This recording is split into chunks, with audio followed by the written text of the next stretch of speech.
If you think that you can transform what we have already now into some kind of utopia, then you're dangerous, because that isn't how the world works. And utopians have been more dangerous than any other people for the last 100 years. That's for sure. Like, there's all sorts of things wrong with Western society. Always, and there always will be. But compared to 85 to 90% of the rest of the planet, this is bloody heaven. And that's why people want to move here.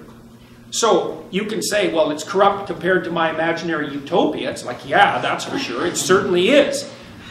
But if your imaginary utopia was realized in hardcore politics over a 30-year period, everyone would be out in the streets starving to death. We already know that because it happened multiple times throughout the 20th century in societies that were, well, they weren't as sophisticated as our society is now, but they were plenty sophisticated for their time. And you'll hear the neo-Marxist types, this is the most annoying argument anyone ever makes. They say, well, what happened in the Soviet Union, that wasn't real communism. It's like, first, oh yes it was. That's why it also happened in China, which was a very different society. But what they really mean when they say that is, well, you know, that Stalin character, he wasn't such a good guy. He didn't really know how to implement the Marxist doctrines. But me, I'm pretty pure of heart. And if you would have made me dictator for 20 years, then the utopia would have arrived as promised. It's like, first of all, if you think that, there's something wrong with you. You're dangerous. And second, let's just say for a minute that some saint did get a hold of the tools of power and try to implement from each according to his ability, to each according to his need, and actually did that in a pure and saint-like manner. Here's what would happen.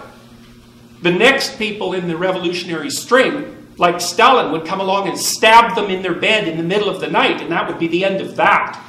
So there's absolutely no excuse whatsoever for that sort of thinking. And if you read Solzhenitsyn's Gulag Archipelago, which you should do, like everyone should, because it's like the definitive document of this sort of thing that emerged from the 20th century, Solzhenitsyn laid out with extraordinary clarity, first in his writings on Lenin and then in his writings on the Soviet Union more broadly, exactly how the pernicious and pathological Marxist doctrines were transformed logically and systematically into the sorts of laws that killed millions of people. Millions of people.